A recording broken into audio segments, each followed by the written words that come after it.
So we're back. That was a nice little break. Nice little Ooh. breaky break. Hey, Sure. yeah, What a break. man, Yeah. alive. My As the beard's South got Africans super would say, sure we, eh? totally. Yeah, My goodness, sure. that deserves a good shoey. Sure. Shoey double ooey. That's yeah. I got more gray, more beard length. I feel like we need to thank the listeners, for allowing us that time off.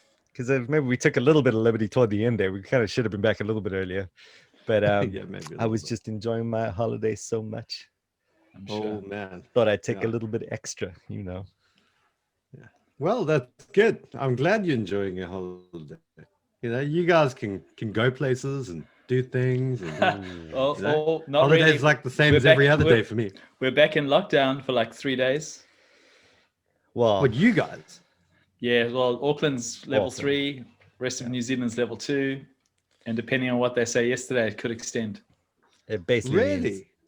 yeah. Well, 3 people have got COVID, bro. Come on. Yeah, they want to crunch down, bro. Oh, right, yeah. Because I mean, And- this is all your prime minister's got. Yeah. Let's be honest. This is her card. Like, Yeah, no. handling COVID is the whole key to her success. Exactly. Yeah. Exactly. Yeah. Well, and level 2 just means wear like a face mask. And she's also got making conversion therapy illegal, which is coming up soon. Oh, that's yeah, Solid, that's in solid. the pipelines here as well. Whew. Yeah. Anyway, So hey, it's gonna be interesting times ahead. I'll Dude. see you guys in prison. for sure. I wonder if they have Zoom in prison. Yeah, I don't know. Yeah, where you that's get your own TV. Yeah, what will we do then? It's good. Yeah, we might have to wrap up the podcast if that happens. Or I'll just find a way to kind of, we'll have to find some bylaw somewhere that means I have to come to your prison. Oh, come on. Yeah, there we go. That's it. That'll work. That'll work. Yeah. All right. Good. So, are we all well? We haven't literally, just if anyone's wondering, why we're spending so much time on this intro, it's because we literally haven't talked to each other the whole time. I'm So, like, what did you guys read on the holidays? dude. Yeah. Whew. Okay. Mm. All right. Let's talk about that a little bit. That'd be interesting. I'll kick off because I got All it right. right here. Okay. Good. Do it. Is just finished reading this guy. Dude, which one? Volume 1. Oh, First one. Brilliant. okay. For the benefit of the listener, please repeat the title. Nick Needham. Right. So it's Nick Needham's series in church history. There's 4 volumes, and it's called 2000 Years of Christ's Power. Yeah. And this is the age of the early church fathers. Yeah. Good. Awesome good volume. series. It is a Yep. good So he's a Reformed Baptist dude in Inverness, Scotland. Mm. Super, super, super good stuff. Yeah. Very good. Yeah. So Cool. it's written for the layperson. So like anyone can read it. It's super readable. Lots of good stories to keep the interest going through some of the heavy kind of dates and events and things like that. So really, really good. Yeah, I Really think good. I've read those volumes 2 or 3 times. They're so good. Yeah. Very good. Yeah, they are fantastic. It's one of the best. I can't think of a better overview, really. Maybe Bruce Shelley was the closest otherwise. Nah, I dig Nick Needham. He's the best. Yeah. Yeah, and because he's got a Reformed Baptist. Yeah. Especially brings when it he's in. evaluating the Lord's Supper just through the ages. His evaluation, he's asking all the right questions. Totally. Just Yeah. love what he brings out. So Very good. yeah, very good. Yeah. Good. What you been reading, Nick? So I've done a few things. So I did C.S. Lewis on Letters to Malcolm, which is C.S. Lewis's book on prayer, which was very interesting. Wow. Then I did Os Guinness, Free People's Suicide, Wow. which is looking at basically America. And, freedom needs virtue and virtue needs faith. And he's just looking at the relationship between those 3 things. So you can't have freedom without virtue, and you can't have virtue without faith. And this is the foundation of the American worldview. And so Free People's Suicide is how everyone's just, they're going over the edge basically in the name of freedom, because it's an ungrounded and it's got no foundation anymore. So yeah. Then I'm reading Nancy Pearcey, Love Thy Body. Oh, wow. You guys read that one? I'm not a massive Piercy fan. Being the Two Dude, Kingdom guy that I am. True, she is total transformationalist. Yeah. Shea Farian all the way. But Mhm.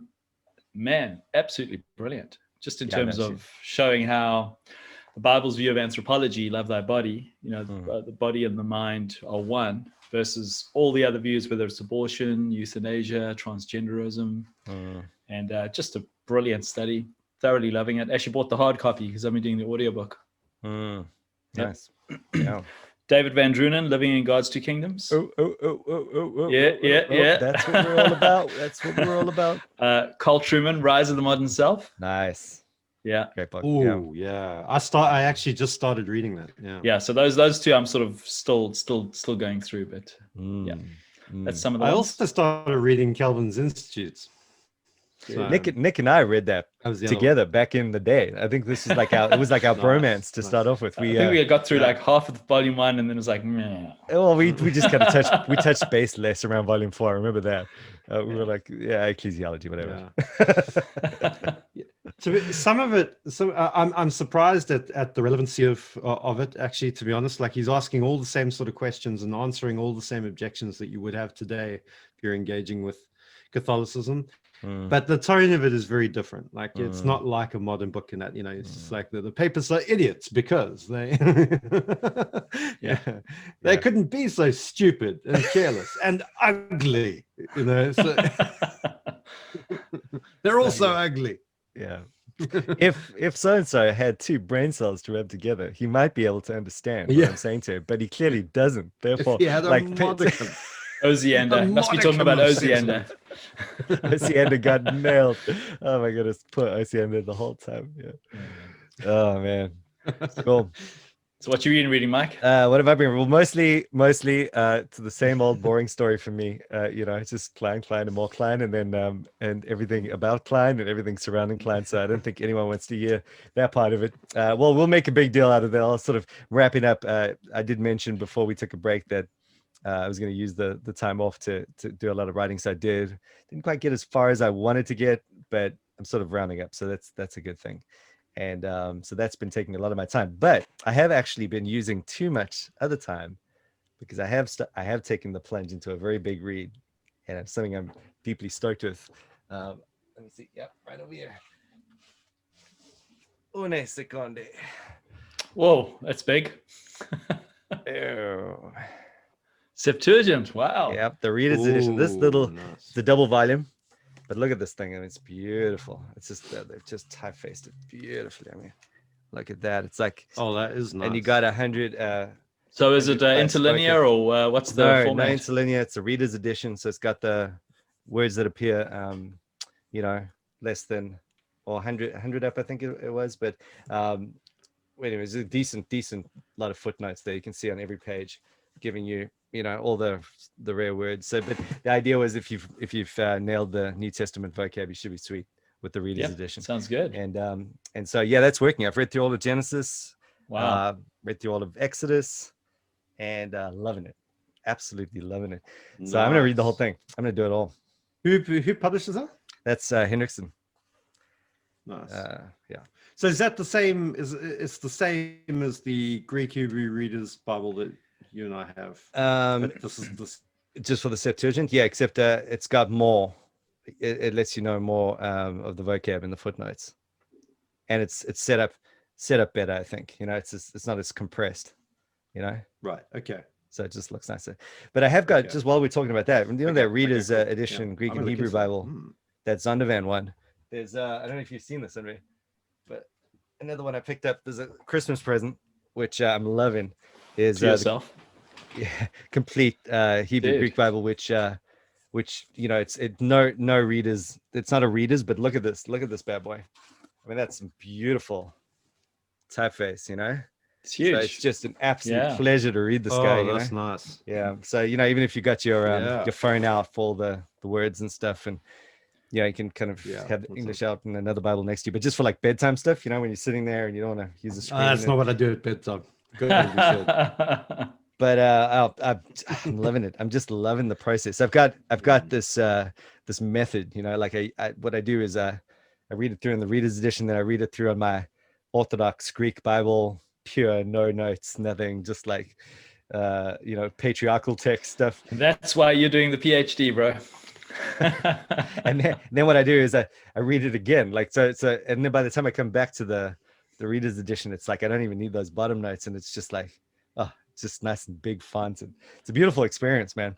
And the thing is, what I'm surprised, if anyone is thinking about doing this, I've been whenever I talk to Andre, I'm sort of getting on his nerve about it a little bit, but we're just upping the Greek game, so basically we're just like talking in Greek and texting in Greek and writing in Greek and reading in Greek, and just to clarify, Mike's talking to me in Greek. I'm trying to listen and decipher.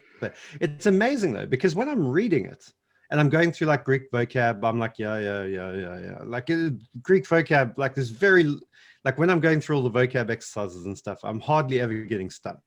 But when I'm hearing it and trying to, without seeing it, and then I'm trying to recall it fast enough to speak it, I realize it's like a different brain muscle, Oh, it really is. And so it is valuable because you are forcing your brain to think about it in a different way.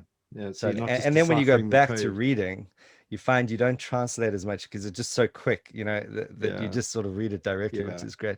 But anyway, so what I was going to say was, if anyone, so usually if you get through like, I don't know, a Mounce's Greek grammar, there's just a little bit more vocab to get through once you've done that to really be ready to go for the Septuagint, if you've got the basic grammar. So, and it's easier than, I mean, obviously you read it, you're not getting everything. You're not reading it. You mean the beyond the basics grammar? No, I mean, you're getting. You mean the introduction? Yeah, I mean, if you're just getting your vocab frequency thing up a little bit from that basic, any Greek intro to Greek grammar, then you're sort of ready to go for a reader's edition. And the grammar itself is not that much more. It's like, okay, fine. You might not pick up on all the various verb tenses and whatever, but you're going to know when it's plural, when it's masculine, when it's, what case it's in, and it's all going to be, the sentence is going to make more or less, some sense to you. And especially if you know the English story, it's just cool. It's just cool to read it along, and you just get better at it. I've noted that I've noticed definitely how that's improved, like just everything about Greek, just reading the old. I'm a fan. I'm a big fan. I had a lecturer who failed Greek. And he went to Westminster, by the way, and he did that course where you brush up on languages before you start. Yeah. And he failed the course. So they're like, okay, well, this is what you got to do. And so he gave him the letters of Irenaeus to translate. Right. Yeah. Something he'd never read before, so that he couldn't have the Bible in the background pulling it out. Right. You had to come to it completely cold. Well, I was telling Andre the other day, like I've just recently started, I've just been like going on this, like again, spending a little too much time on this. I mean, I need to be doing other things, but reading some classical Greek. So getting into some, just Attic Greek, and not quite Homeric, but just kind of on that just nice. Beyond Koine vibe. And yeah, I love the way it's so, I thought it'd be super weird. And, I felt like a bit crazy getting out of that Bible territory.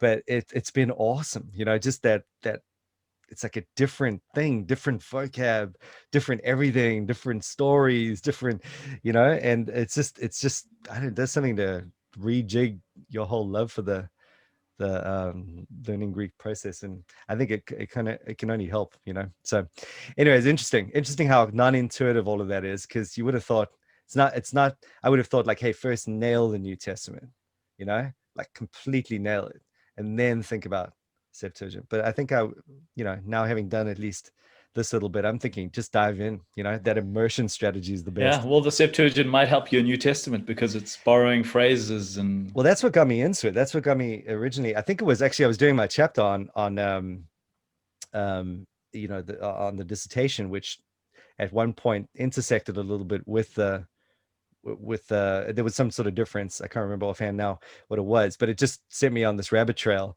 I was thinking, oh my goodness, this is quite crazy how the Septuagint has changed it. Then I was like, what's up with the Septuagint again? Like, where are we at? How big does this have to factor into what I'm saying here? And then I went down this whole big rabbit trail, and I remember doing it a while back, but just kind of doing it all again, and realizing, oh man, what an interesting field of study. It is just such a crazy, because it's like, it has real authority. It packs a real punch, And especially once you start getting into that manuscript debate thing and what could have Well, potentially actually, been I was doctored by the just thinking Masoretic. that. Yeah. Yeah, like, because if you guys have, because maybe we should do a full thing on this. Is if you guys have thought about the whole question of the Masoretic canon. text or Septuagint? That Mm. debate. you Yeah, well, it's not only that, but also in response to, I was watching over the last week. I watched the debate on the canon with between some Roman Catholic guys and well, it wasn't actually a debate. It was more Roman Catholic guys critiquing a Protestant thing. And one of the things that they raised was, look, the reformers went back to the Hebrew script text, but the New Testament quotes more from the Septuagint. And Well, so the thing is that it does it when it differs from the Masoretic. That's what freaks me out. yeah, It's not like exactly. they have So, like, well, either no, or, the one's a translation of the other. They yeah, actually differ significantly, and the like, favor. and so people hearing this, this is how you will know this already when you've you're in your New Testament, and then suddenly, and this is why the prophet said such and such. And you're like, really? And then you go follow the reference back, and you're like, I don't know, you didn't really say that. So Paul's paraphrasing, or he's drawing on the meaning, or he's quoting the Septuagint directly and not the Masoretic, and they differ. And this is where it gets kind of, okay, so what does that mean? Yeah, totally. And that relates to issues of canonicity as well, and on whether or not because obviously the Apocrypha was originally translated with the Septuagint, for sure, which is part of the reason why it's continued in Roman Catholicism and Greek Orthodoxy. So I think that's a really interesting point to delve into at some point. Yeah, absolutely. And I think because it gets it, again, just because we have, like, I think if offhand, our Septuagint oldest manuscripts are like 1,000 years older than anything Masoretic that we have. So there's in those instances where there's been a difference, there's either they're working off a different Hebrew manuscript, or they've got, because I think it was after about 380, around that's our first sort of Masoretic Hebrew text, and by that time, obviously, Christ has come, the church has started. There's ample opportunity for doctoring the manuscripts there, and so we know the classic one would be like the virgins were, the born of a virgin prophesied, and all of that's been sort of left out of the Masoretic, and perhaps they tweaked that. But anyways, all to say that then you do have to make a few calls on where you're going to put the exegesis, put the Septuagint in the exegesis process, because right now I think the typical approach is to go, right, de facto is Masoretic, off we go, let's look at it, let's look at the Hebrew, basically base it on that, and then we'll kind of let the Septuagint just guide us on a few points, perhaps, maybe. But there's there is an argument to be made that might actually be a fundamentally misguided process if Paul is using the context of the Septuagint as his exegetical framework, and the complicating thing about the whole deal, though, is that we don't actually have a Septuagint. We talk about it as a single work, but we had that the Pentateuch was translated, and then the rest is just kind of an assembly of various manuscripts along the way. So we don't even necessarily have the same Septuagint manuscripts that they had when they were quoting. So it gets super complicated, but it is interesting. So we can talk about that sometime. There we go. Looks like my reading was by far the most interesting of all of our reading. Anyway, so but Nick had a topic. And it's not baptism. Not baptism. To everyone's relief. Yes, I've been, I don't know what you guys are preaching through, but I'm still working through Luke. And we've just come to the Lord's Prayer, and the prayer, Thy kingdom come. And I thought, what is the Kleinian two kingdom view on this little prayer, Thy kingdom come? So I thought I'd throw it out to you guys. Yeah, well, I'll tell you the theonomist view. Yeah, please. They're like, there we go. Ta-da! Just basically theocracy, as it is in heaven. Yeah, start getting a few baptized tanks out there. Let's take over the world. Let's do it, as it is in heaven. And and you're praying for it. The immediate Kleinian knee-jerk response there is, trust me, you know, heaven does not look like stoning people to death and, you know, politics of a theocratic variety. And so when we're praying for that, we you know, we certainly aren't praying for anything like that, you know. If anything, it's praying for something that can only ultimately be manifested in any kind of new creation, you know. And obviously, to the degree that there's an overlap or inauguration of the new creation in soteriology and so forth, the kingdom is coming, and that's what's happening as it is in heaven. There is a desire, a renewed heart to serve God as there is in heaven, and so forth. But really, we're praying ultimately, I think, for the advance of the kingdom through the preaching of the gospel, and then the return of Christ. Yep. Yeah. What do you think, Andre? I think it's actually easier in some sense. Luke makes it easier because he doesn't have the, you know, on earth as it is in heaven, and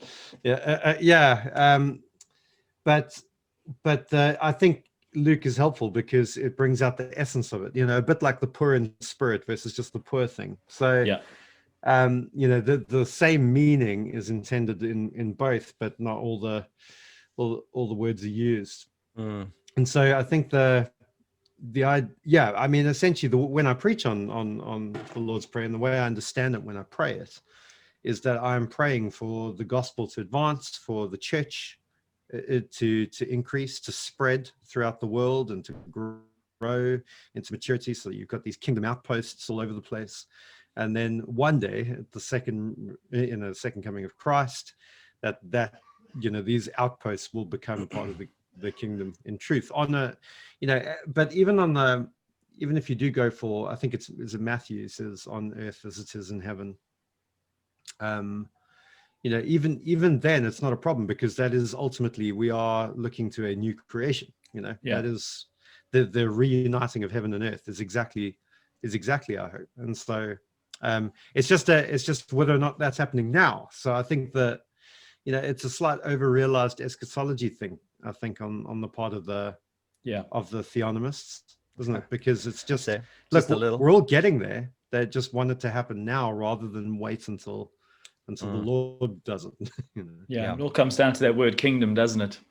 So it's like, how do you define the word? Yeah, exactly. Yeah. So I mean, on the one hand, God is king, God is reigning, his will is perfectly coming to pass. So the word "thy kingdom come" can't mean God be more in charge, or be more kingly.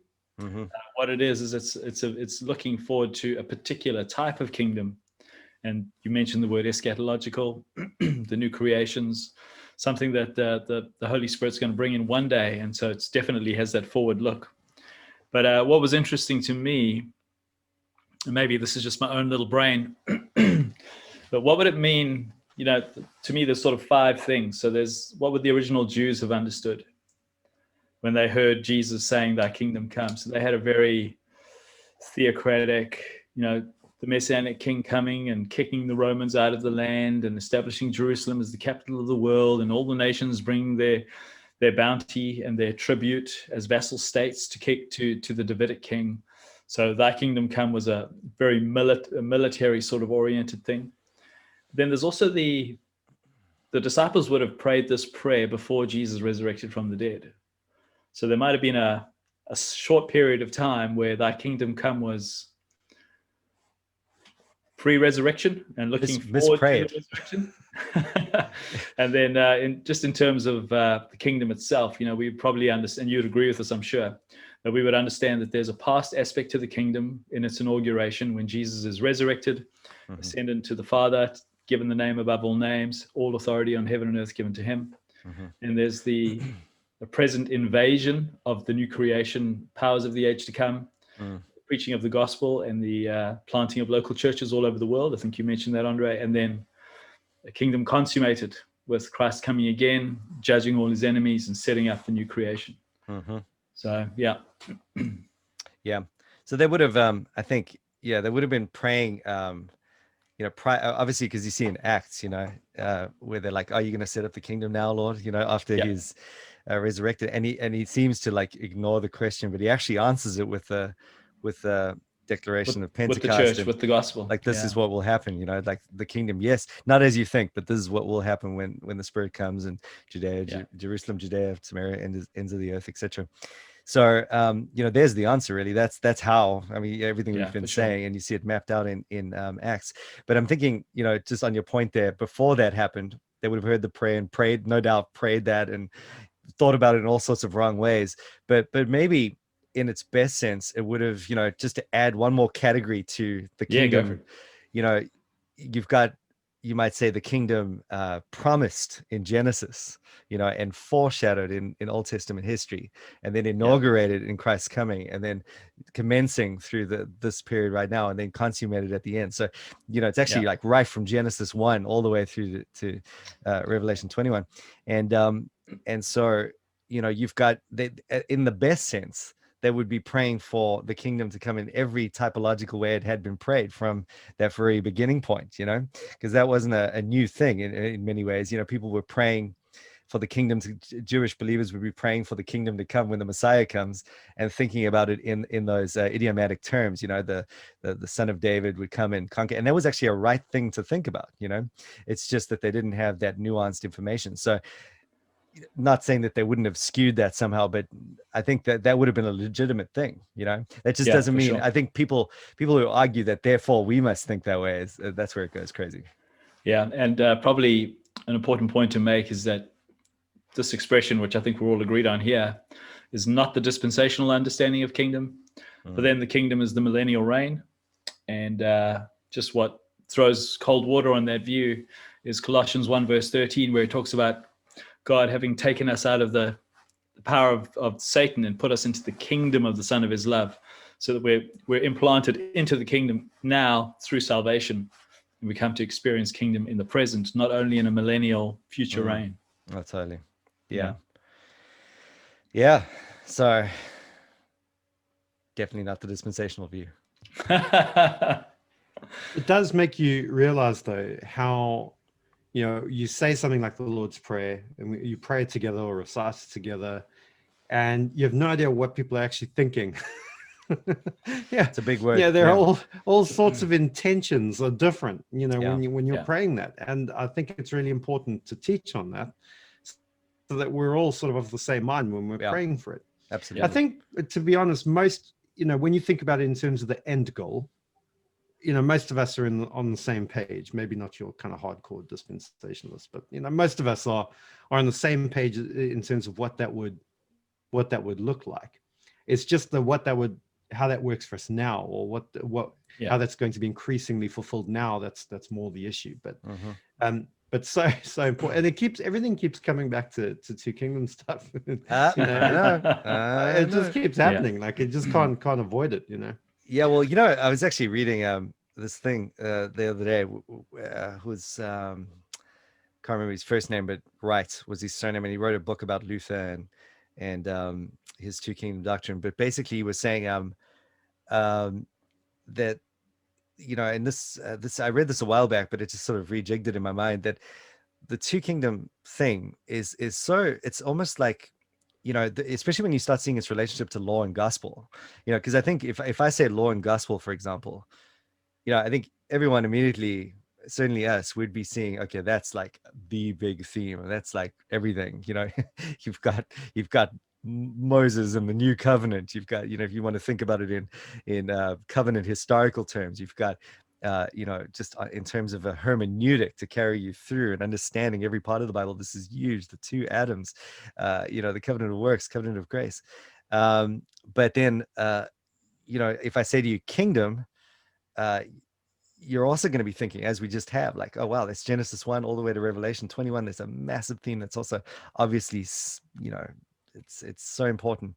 But the two kingdom thing is a kind of amalgam of those two ideas, in that you have, especially with Luther's view, where he saw the internal kingdom, you know, the kingdom, the invisible spiritual reality, you know, slightly different conception of the kingdom there, but that internal kingdom ruled by gospel, and then the external kingdom ruled by law. And so you see how those two things smudged together, and it created like a whole it's what the framework, it seems too weak of a word, but it was basically the heart behind his theology. Just pumped every part of everything he saw in every dimension, even the law gospel thing. So I just had this moment excuse me, where I just saw how it all fits together, and it's you see how the two kingdom thing is truly an important idea, along with covenant and law and gospel, to get down for interpreting the whole Bible, especially when you add covenant theology to it, because then we're out of the invisible, external, internal thing that Luther had going. And then you're just thinking about it in terms of, common grace and redemptive kingdom.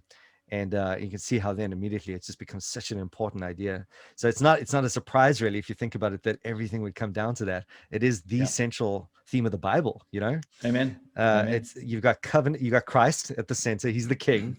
You got covenant, that's the way he administers the kingdom, and then you got kingdom, which is the thing that he administers as the king, so exactly. it's just, it can't get more central. And it's, there's no other theme that ropes every single part of every book and every part of every book into the story like the kingdom does.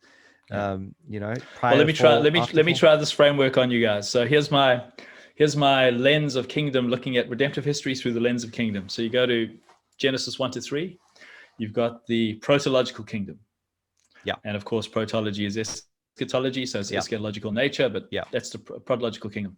Then you have the fall, and you got the fall till Abraham, that's the rebellious kingdom. And so you've got the flood and Babel, the city of man being built up and established and grown.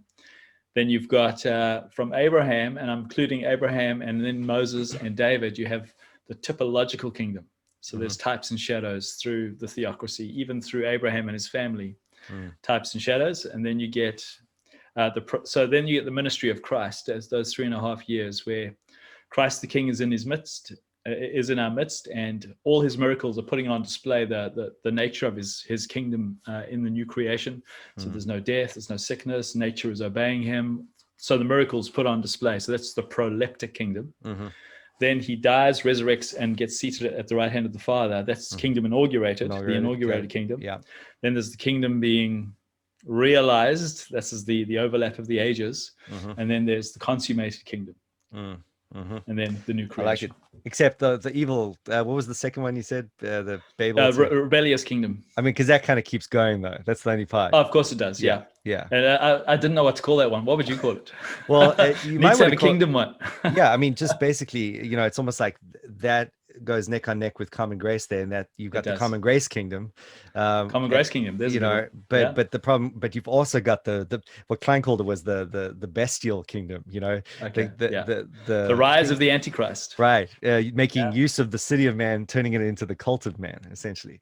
And so I like that. But that, of course, happens all the way through. And then the other interesting issue to wrestle with there is the protological deal, because, the kingdom was kind of held out at that point. It wasn't ever the promissory kingdom. Yeah, you have to kind of go with something like that. But protological is good in the sense that it sort of spells out that destiny that could have been. I like the way it connects the eschatology to it. Even before the fall. I think that's hugely important. In fact, I think we were talking about it last time we spoke on the phone, but I think this is the issue, really, coming back to the Lord's Prayer thing. It's all going to come down to your understanding ultimately of what was promised to Adam. It sounds like a weird thought to begin with, to see how everything pins on that. But if just in my looking at Doyavedianism and Neo-Calvinism and so forth, you see there, the whole thing there is that, if we can somehow take over Adam's task, then basically that's what it means to be building the kingdom. Adam was supposed to be building this kingdom, and then we now somehow get that role back, and so we go, and half of it, and a lot of it is predicated on the fact that Adam is never going to really reach any consummated endpoint. He's just building the creation norms. That's the whole cosmonomology thing with David, is just find what the creation norms should be, and then let's develop them, and make Eden what it always could have been, but never with a consummation in view.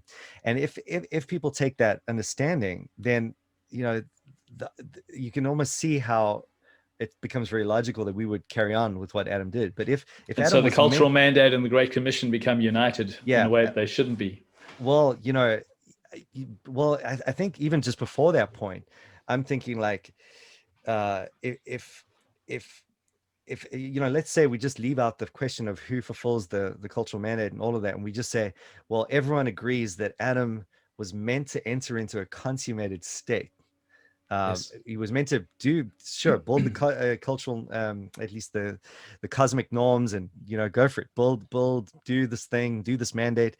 But then at some point that would have ended, and he would have led all of humanity into eschatological glory, right? You know, if that is accepted, then, I mean, obviously, you know, we're not taking over that task. We can't do that. You know, it just becomes an obvious, we need someone to do that for us, because we can't. Amen. You know, and then obviously our eyes turn to Jesus, you know, and obviously everyone else's eyes turn to Jesus in the Old Testament, and then Jesus comes, and then the fact that he actually does that, you know, he promises to lead us into a consummated state, and as the second Adam, he does that. So now all of a sudden, you know, we're like, okay, whatever we're doing now, it can't be what Adam was supposed to be doing to begin with anyway. It can only be some sort of like doggy paddle state at best. Common grace state. It's common grace, and we're working towards ameliorative ends, and you know, amen to all of that. But you know, it's just going to take that. You're not going to freight that cultural mandate with an eschatological burden it can't carry. You know. Amen. And well said. Yeah. And I think, that's basically the issue. And that's what, you know, Two Kingdoms, Van Drunen, his book deals really well with that. I think he just, if anyone is listening to this and wants to get a handle on what I'm saying here, really, I can't think of a better book to recommend than that. It's just a great intro to covenant theology in the first part of the book. And then it just kind of like, you know, just nails the Two Kingdom issue on the second part. But, you know, I think it's just all down to what Adam did, you know. That's what it comes down to. Well, what he was charged to do. Yeah. And all comes down to the Sabbath. Yeah, well, really. You know what I'm actually remembering. Where did Andre go, by the way? I have no idea. He just dropped out. Obviously not floating his boat. He's just like, I'm out here. But what is that's actually the issue that got me onto the Septuagint, the Sabbath, because that was you know, the whole, oh man, okay, let me not get into it. We'll save this for another one. But that Sabbath is really key. What was the Sabbath about? Huge question. Because I mean, if you know, and then you measure that up with Hebrews, you know, that's what we have been trying to enter into. That's what we have failed. Yeah. That's what's still coming. That's what Jesus is now doing. Amen. Yeah. Good. All right, good. Now, what do we have planned for this season? I don't know, bro. What do you reckon? All right. Well, here's what I'm thinking. We have basically, that our people that have listened to this have heard the sad news that Glory Cloud has shut down. What? Don't you know? No. What? Wow, dude, good talk. Yeah, no, it's kind of a gut wrench actually. When so yeah, they got through all of Klein's stuff, and and then Chris is like, so Chris is like, they dealt with the corpus, and then they're like, all right, well, let's land the plane. So, and I think, and then Todd started a new one up. So because he wanted to keep going with just kind of a Kleinian spin on things. So Todd Bordeaux. Todd Bordeaux, and he's with his intern. It's called I can't remember the podcast name. That's not good. Hang on a minute. I will find it. 1 second. It's called Kaisis, New Life in the New Covenant. So pretty cool. And go check that one out. But other than that, I mean, we're low on Kleinian podcasts, basically. So I'm thinking we probably should, because I'm sort of wrapping up towards the end of the dissertation. I feel like I have some sort of level of know-how to speak about some Kleinian issues. Maybe we should just bring up the Kleinian, input a little bit. Well, we should probably interview you on your PhD. Let's bring that profundity out. Okay. Yeah. But what I'll do is I'll just kind of, just let everyone know where I'm at, and we can, if we get any good ideas, we can move in certain directions. But I think it'd be good just to emphasize that a little bit. And added to that, I mean, I think just a few topics, just get a little bit diverse for a little while, and then we'll come back, I think, to something more sustained and long term. One thing I did have a thought about, I don't know what, I'm rounding up on my overview sermon series, And I was thinking what might be really cool, because there's a lot of good material and it's kind of a broad thing for us to chat through, but to work through every book of the Bible just as like one podcast, because that'd be quite cool, because you wouldn't be constrained to do a summary necessarily. You're more just like, okay, well, let's chat through some of the issues around this book. Probably one of us has preached on it at some level. At some point, yep. At some point can weave some Kleinian angle in through all of that quite powerfully, and I think people would appreciate that, just to work through every book. The more material that gets you that sense of overview is good. Thinking about the kingdom, Sounds how good. it manifests at various points. So that could be a bit of a project on the horizon. But let me open it up to people that are listening in as well. So we're open to suggestions if there's anything particular. I'm still sitting on John Manson's emails. Let me pull it up here quick. He sent me this like literally forever ago. John, if you're listening to this, you've probably given up on us. You're probably not even listening anymore. But he sent me an article. When did he send me this? Oh, dude, June 2020. Sorry, John. That's how I roll, bro. Yeah, he's it's a guy at SBTS who wrote some random article about Klein. It's so harsh. Such a harsh dude, but apparently he's from South Africa and he's studying in the States. And so anyways, I'll read it through, and maybe now's a good time to comment on some of that article as well. Just, it's good because it kind of brings up the classic stupid arguments against Klein, and so we'll just roll through some of those maybe as well. So I'll finally get to your article, John. It's coming. Good. There we go. That's a wrap for today. Thank you. And I don't know, let's hope my brother's okay over in the UK. Maybe the lockdown just got to him. Yeah. Alrighty. Right, man. Take it easy.